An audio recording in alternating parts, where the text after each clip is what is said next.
housing racism. Hey, Tony? Our officers are hired to protect us, to serve and protect. No, man.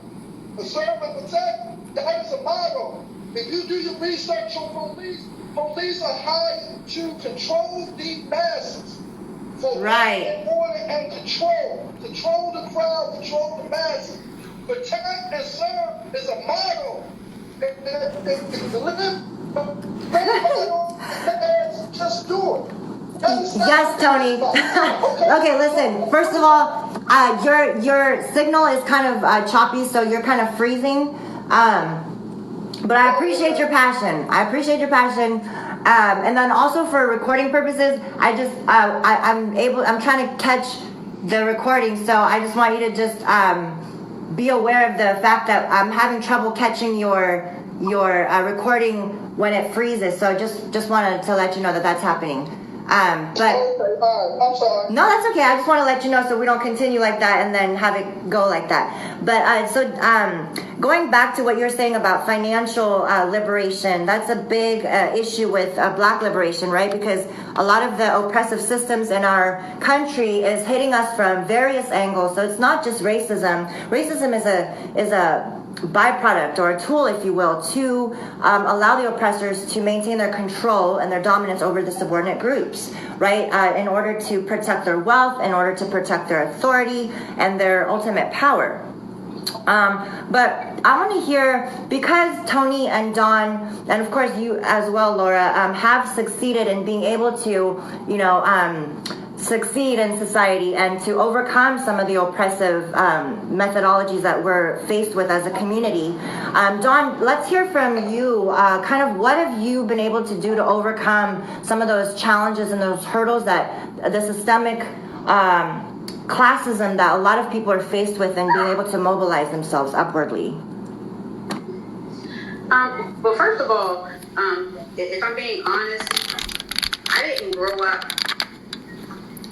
with a separation. Okay. A white and a black separation. Even once my kids were born, my kids were never able to identify a person by their race. It was that girl, that boy, not that white girl, that black boy. Like, it was everybody are, we're all equal, we're all the same. Yeah. I was actually raised predominantly white areas until I got up until like almost high school, my later middle school years.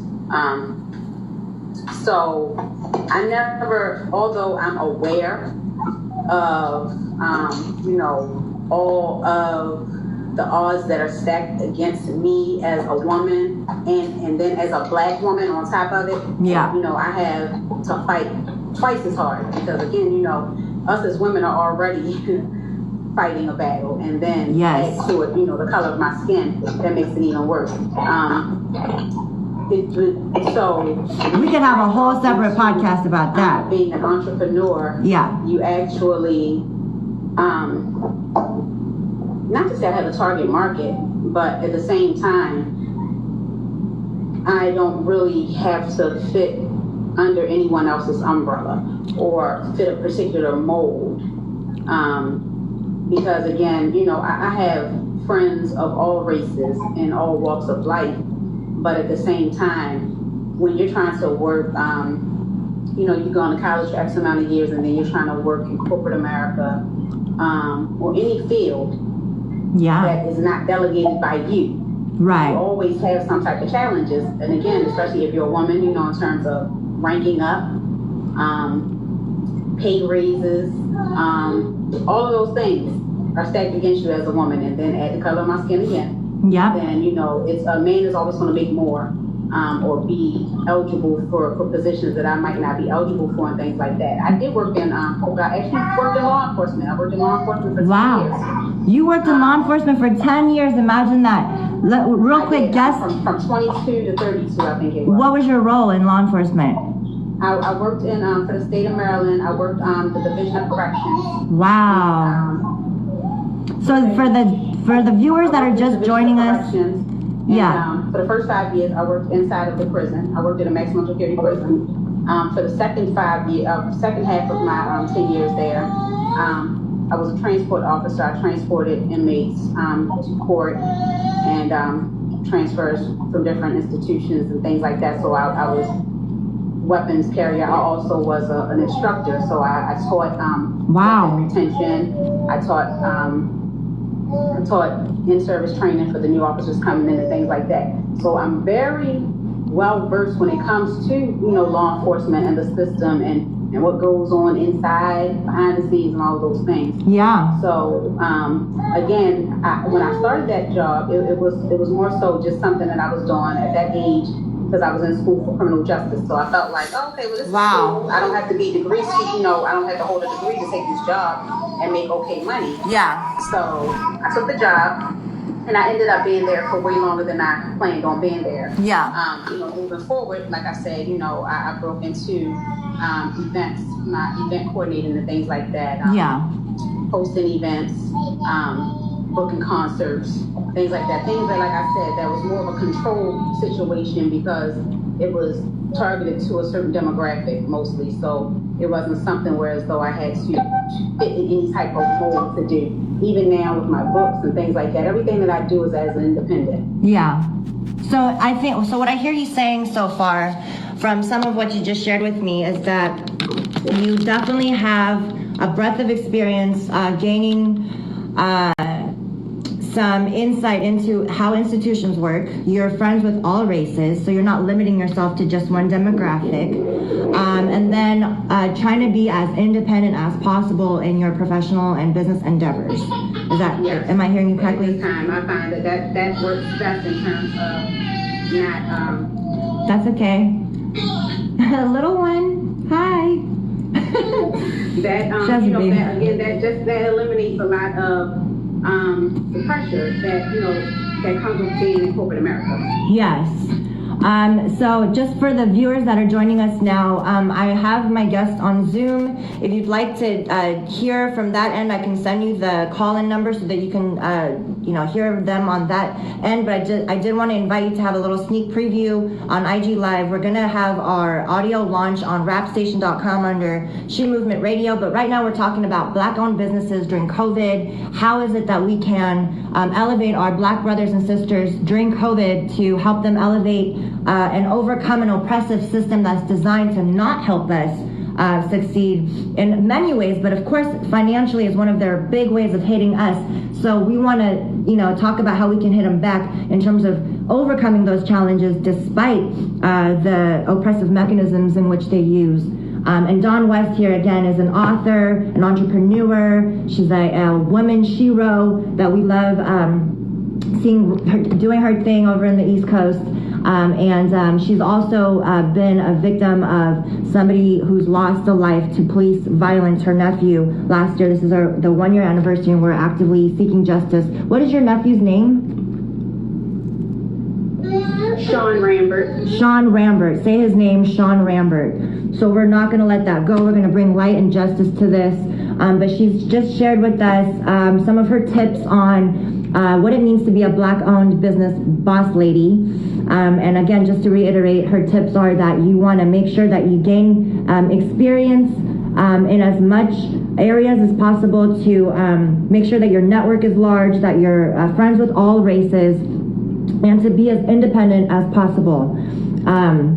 And keep fighting for the good fight. So Laura, I want to hear from you on some of what you've been able to utilize as methods to overcome an oppressive system that's designed to keep us, people of color, down. So I grew up in a pretty white area in the Indianapolis area. Okay. And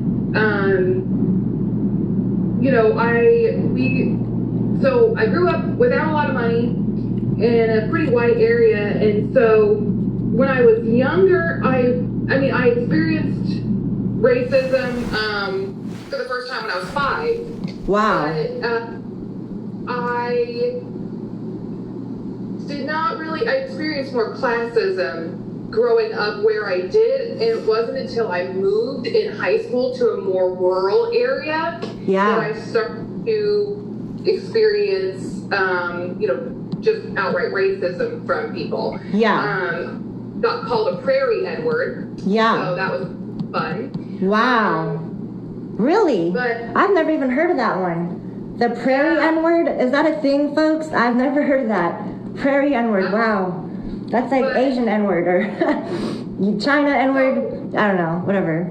Crazy people using crazy derogatory terms. I went to college, to Indiana University on a program that's for low-income and minority college students. Yeah. And so I was very fortunate to be able to get into that program and be able to go to college with that. And then I went to graduate school, and my advisor told me, because my advisor was a professor I had classes with as an undergraduate. And so then when I go to grad school, she warned me, as a woman of color, you're going to have to work 3 times as hard as everybody else here to really prove yourself. And I absolutely did.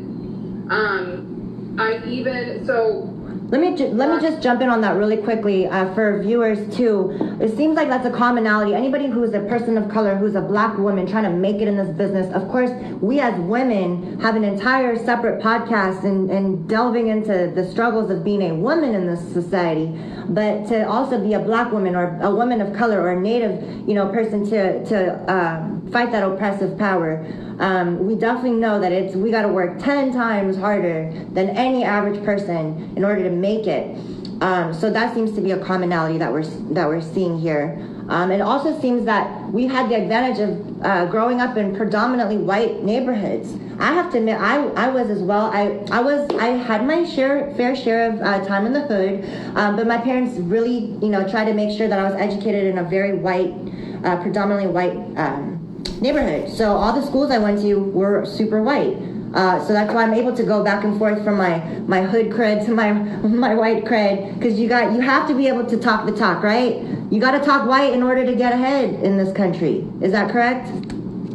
Yeah, exactly. You have to be able to move around in any room. Yep. Yep. You got to be able to hobnob with anybody in any room. You got to be able to, strike those deals and talk their language, all the statutory languages. I used to hate when I read cases in law school. I'm like, why do these people talk like this? It's like 5 paragraphs to say one thing in their, uppity white lingo. But that kind of that's the type of barrier that we're talking about, right? So what are your thoughts on what the new Generation Z can do to overcome some of those challenges that we had to fight so hard for? Do they still have to fight 10 times as hard, or is that something we can change? What are your thoughts on that? I get comments so I was posting on my TikTok again recently about I gotta get your TikTok. Black Lives Matter and protesting and those kind of things, and I got a lot of comments from kids who were Gen Z kids. And my kids are Gen Z kids, and a lot of kids comment like, I wish I could go protest, but I'm only 13. Yeah. And I was like, I hope you never have to. I hope that with what we're seeing right now, and, because there's not only are people out protesting in the middle of a pandemic because people have finally had enough, but you're seeing a lot of unity among black and brown people. Gen Z all day. They're out here fighting. They're defacing statues. They're toppling, throwing it into the waters. They're putting their lives on the line, getting shot at. I've never seen so many white people get shot by the police in my entire life. And I've been doing this work for 12 years. Hi, baby. Hi. Oh my God, she is beautiful. Hi. Welcome back to the show, Tony. He got cut off for a second. But yeah, so we're talking about how we have to fight extra hard just to make it in society, where they're trying to keep us down, but pertaining specifically to financial liberation and being a black business owner during COVID, especially. What does that mean for us? Trying to overcome those challenges that the oppressive powers are instilling upon us. What are some of your tips, Tony? Well, my thing has always been is like I said, it's a financial thing. They only recognize you when their pockets are being affected by it. Right. I always try to preach without free shows or teaching, trying to tell people of color, and not just blacks, but anybody of color and nationality that financial freedom is always the best solution. It's going to be a harder battle than your white components. That's always, but you have to figure out ways to do things for your people that is going to benefit them in the long run. A lot of people, when they say, well, it's not right to think of your race first. No, it is right. I'm pro-black, I'm pro-life, but I'm going to think about my race first before anything, because mine is the one that's hurting the most at this moment. Right. That's men and women. You know what I'm saying? Yeah. Other than that, yes, I am a manager. I definitely care about people. I definitely care about what's going on in the world. But first and foremost, I have to care about my race, because other races care about theirs before they care about anybody else. They want to make sure their livelihood and their household is straight and their community is straight before they can help any other community or what's going on. Right. So with COVID especially, I know it's hard to support businesses because things are shutting down, and there are entire industries that are shut down right now. That's what we covered last week about how the entertainment industry is drastically hit by COVID, and how it's hard for artists and entertainers to really come out of this if they're not, already making millions off of royalties that's already come in. But even just local businesses, black-owned businesses, trying to push for support right now. I think what I'm seeing is that it really depends on the support of the people. So that's really up to us, right? It's not so much up to the black-owned businesses as much as there's a responsibility that falls on the people to look up what are black-owned businesses before they go to a McDonald's or a Target or a big corporation. Who are we supporting with our dollars, right? And that's... Well, the thing with that is, blacks have an issue with black businesses because they said our worst downfall is our customer service when it comes to black businesses. And which that definitely is an issue and a problem, because like 2 weeks ago, I was definitely disappointed. I was trying to support 2 black businesses. Yes. They wasn't up. They were still in the bed asleep. Yeah. You know what I'm saying? Yep. That's the issue of black people scared. They're scared to support their own for the simple fact the business ethics is not right, the customer service is not right, and the prices is not right. Granted, I do know some black businesses like, their prices be trying to rate their own community. So with that being said, blacks are going to go somewhere else where it's cheaper at. That's common knowledge, that's common human behavior. Well, you know what I'm saying? So I think that there has to be a shift in the culture, and it does require a campaign, because to their defense, when a person wants to go find cheaper prices, I think that it's an American mentality for us to be brainwashed into thinking cheaper is always better, right? So McDonald's, you can get a meal for under $3, and they're pumping out burgers in mass quantities that are barely real meat. It's like, it's fake food. And so it's an entire generation, years, hundreds of years of us trained to think that cheaper is better in America, right? And so we have to attack that through education, that cheaper is not always, but matter of fact, cheaper is usually not is worse, right? Because you get what you pay for. You're not paying for the quality of somebody that's handcrafted something, a product that you're, that you're proud to put your name on, right? Because we're just trained as Americans to think that however we can save a dollar, it's perpetuating a classist system that keeps us with a poor mentality. Like, we don't deserve finer things. Like, we don't deserve to spend some dollars on some nice things. So, Dawn, I know as a business owner, you're an author, you have a book.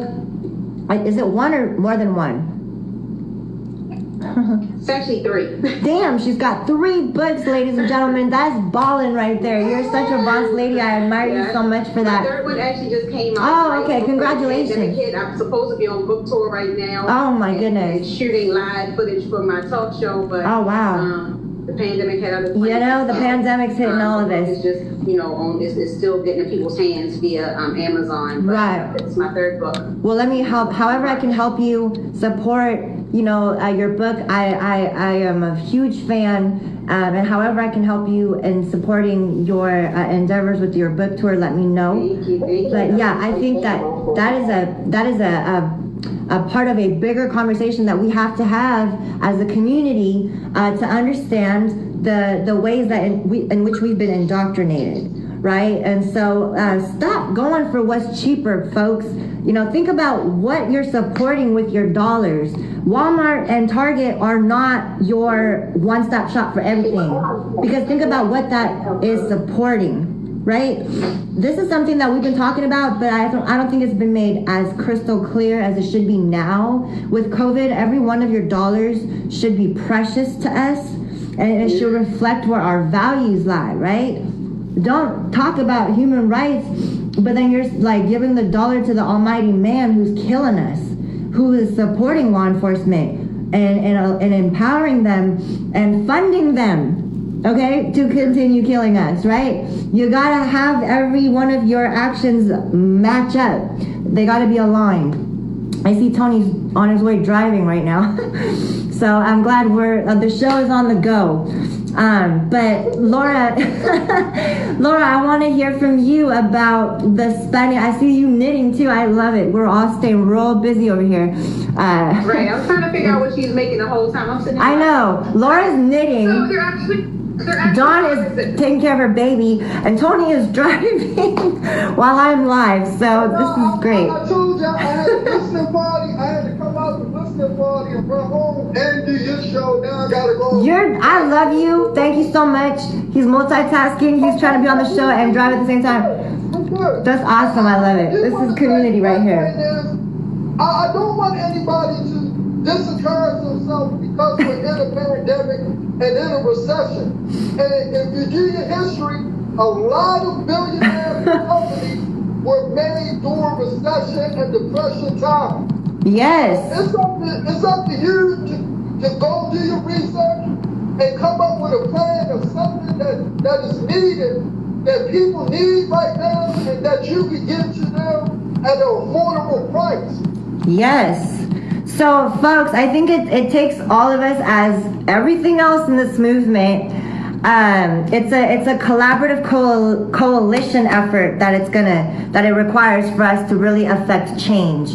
And I think what we're identifying here regarding Black-owned businesses and really, protesting against the powers that continue to oppress us. It's very important who we give our dollars to. And for Black-owned businesses to also recognize that people are without means right now. So to really adjust their business according to the capability of our people, but also changing the culture that we can't always seek out what the cheapest is, because the cheapest is downright evil. You're selling your soul to the devil when you're starting to go cheap and cheap and cheap, right? So pay for your values, man. Pay for better values, because you sell out your values when you go for the dollar store stuff. So what I'm actually making is moccasins. So wow. I do like custom Native American beadwork, and I also make moccasins. Wow. And so that's what I'm working on right now. But I just finished a pair that are getting ready to ship tomorrow. Wow. But so, when you're talking about like cheapest and stuff like that, Yeah. I've had people before when they ask me how much something's going to cost, they'll be like, oh, well, that's a little much or whatever. And I'm like, you're asking me to make you something handmade. And you're sitting over there hand making it, exactly. Yeah. Think about the hours. That takes hours. The materials, the hours, I'm already effort. paying myself like $1 an hour right now anyway. Right. Damn. People don't understand that handcraft stuff is more expensive. Yeah. It is. I had someone once who they wanted the bracelet, and when I told them it was $40, they were like, "Well, that's a little much, don't you think?" I was thinking like $5, and I was like, $5 doesn't even cover the $5? They're used to the dollar store. You don't get a handmade bracelet for $5, honey. Oh my God, that person's out of pocket for that one. Holy mackerel! You can't do anything. How many hours do you think it takes to make? I used to make bead bracelets. A guy that kind of put me onto it just as a hobby, and I would sit there and think of like what patterns and what colors to use. Man, that took forever. I just don't have crafty little nimby fingers like that. So it took forever. And so yeah, that's a slap in the face. I want to say something, because for somebody tuned in, I know they want to say, well, Tony, you don't use black barbers, you use Spanish barbers. Is that true, Tony? Do you use Spanish barbers? Yeah, he does. I know I'm going to catch flack for it now. That's okay. Black business. But I also am a Spanish barber, and I go to Spanish barber shop. Tony has a Spanish barber. Here we go again with the customer service, black barber. Customer service. You keep saying that. You tell me to come there at a certain time for my appointment. My appointment is 11. I understand. At 1 o'clock. Okay? Hey, they're on black time. I know about black time. I learned the hard way about black time. Then when you get there, you gotta talk to everybody. I understand. You tell them, Tony. Listen up, black barbers. With your girlfriend or your baby mother, so you gotta take the call outside. So now I'm still Wait. So what I hear you saying is black barbers need to stop keeping black time and just stay on time. Is that correct? Okay, you heard it from him, not me. I can't speak on this, but I feel you. What you getting? The weather. Probably sit me in the chair, put the towel down. He'll do no talking. I'm out of there. Listen. All right, I'll let you tell it. Yes, I've had some black hairdressers braid my hair. I've had a lot of varied times on when it could get done, or man, sometimes it takes 16 hours to get those micro braids just right versus somebody who's really good and can do it in under 3 hours. So 16 hours versus 3 hours, that's a huge difference. So you better believe who I'm going to give my money to. And people don't understand, time is money, like honestly, because you know when it comes down to the whole hustle of it all, you have to learn how to hustle smart as well. Yeah, you gotta hustle smart. It makes sense. Like you said, I'm going to definitely not go. I'm going to go to the girl who's going to break my hand 3 hours. And so it's going to get me up the chair quicker. This is what I sometimes also feel like this. Yes, I'm all for the support of black businesses. I'm a black business, so of course I am for that. Yeah. But at the same time, I'm also all for spending my money that I earn. Yeah. In a manner in which I need to, if it's for something that I need to outsource. Yeah, absolutely. Because sometimes that has to happen, and that does not mean that I'm not in tune with my race. That does not mean that I'm not in support of black businesses. It doesn't mean everything like. What happens with the whole movement is I think people go a little too far with it sometimes and take it a little too far out of context. And that's exactly the type, and I had to break that down on my page one day. Like, you have to understand that even as a black business owner, like, let's be honest, where do we get our things from? Like, we outsource from China, we outsource from white places. We're black businesses, but who is making these things that we offer as a black business? Right. So, you have to kind of be honest and be real about that part about it. And again, to me, I'm very far from a racist person, and it's not about, I'm not supporting a white business. If they give me good business and I don't have any racist vibes from them, then by all means, I might support it. Right. And that just is the reality of life. So what I'm repeatedly hearing is the importance of customer service, the importance of transparency in how you're running your business, the quality of the work, the product, the materials in your business, and also trying to be fair. Like, don't get over on people. And supplying what I need. Yeah. it's not there. Like, if you don't supply what it is that I need, then I can't support you. You got what I need. Exactly. Hey, even in the drug sale world. If you as a black business, if you have manufactured, like if I can buy, bulk items. Yeah. So, say for instance, like when I had my boutique, I had a boutique. If you as a black business, if you had a wholesale place where I could have supported and got my goods for wholesale prices from you, then by all means, yeah. But guess what? I had to outsource from China. I had to outsource from LA. From various places that I bought my merchandise from. Right. Yes, my boutique is black owned. But did a black person sit and sew these items together? Probably not. That's just the reality of it. Yeah. And people don't understand the bigger picture. The whole point and what it comes down to is, yes, we absolutely would like to keep the money in the black community. Stop, supporting places that are funding the police, which is the root of most of the problems that we have right now and things like that. But at the same time, we do have to live. Right. And we still have to be cognizant of the bills that we have to pay and, the mouths that we have to feed and things like that. So we can't, go too far, to the left and lose sight of what the point is. Like, the point is to stop systematic racism. We know that. Systemic racism, we know that. But being very extreme or putting your energy in a place where it is not benefiting the cause at hand is counterproductive. Right. So sometimes we can't get so stuck on or harp on one facet of everything to the point where as though we're missing what else is going on. You done missed something that passed you by because you're sitting there talking about buy black. Listen, y'all hear this? She's giving some good knowledge. We have bigger fish to fry. And that's what we have to understand. Like, there are way bigger fish to fry than who you're buying your stuff from. And that's just being honest. And that's real talk, because it's not so important to be overzealous or be a zealot about everything black. It's not about that. It's just about being consciously aware of what you're supporting, who you're supporting, the business relationships that you're building with the people that you do business with.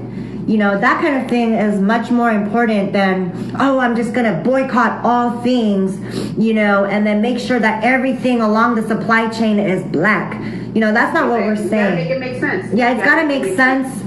People can't just cold turkey be vegan tomorrow. That's not how this works. We're not asking for extremism. We're asking for balanced, conscious awareness of where our dollars are going and who we're supporting, and ultimately the fact, just recognizing that we're capable of building those business relationships in our transactions. And I think that's more important. So going back to you, Lara, so we talked extensively about, what does 4th of July mean now for the United States. We're talking about how the oppressive system since the inception of this country has oppressed Native Americans, as an example, and to our black brothers and sisters currently to this day, and of course our indigenous people to this day, and people of color to this day, and of course what black-owned businesses and supporting it during COVID actually means. But I wanted to kind of hear your perspective about how Native rights right now is furthering goals. What are some goals that we should be aware of and how we can support. And we have a very prominent, growing, strengthening BLM movement right now for Black lives, Black liberation. But I know that the indigenous lives is also a movement that is still in existence. We're fighting very much for. Mount Rushmore is a prime example of the showing up and the dedication that we're seeing. So how can we support each other in this? Because even though they're separate, it's still similar in how we're being, oppressed by the system that was designed to oppress. So, since their inception, Native American rights organizations and Black rights organizations have historically been allies. Since the 1960s, the Black Panthers and the American Indian movement were allies. And if you look at our historic photographs of Angela Davis and Clyde Bellacourt together, and so our communities have historically been allies, and some of what I have seen coming out of different major cities, especially Minneapolis right now, because Minneapolis is a city with a very, very high Native population, is attempts from the law enforcement agencies and government agencies to divide our communities because they know that we are stronger together. Yes. And, you know, and we have been allies for, you know, 400 years on this continent. And so, you know, I have seen some Native people on Twitter saying things, well, why don't people listen to us about our issues? Yeah. When I'm saying, you know, what I say to people when I hear them say that is that, you know, like, that's not helpful. Right. That's not, you know, like, Native American men are also in a high risk group of being shot by police. We have the missing and murdered Indigenous women crisis that's completely ignored by the government and law enforcement agencies. But right now is a time for our communities to continue working together. And, you know, historically, when you look at, you know, the civil rights movement in the 1960s, when, you know, AIM was founded, you've got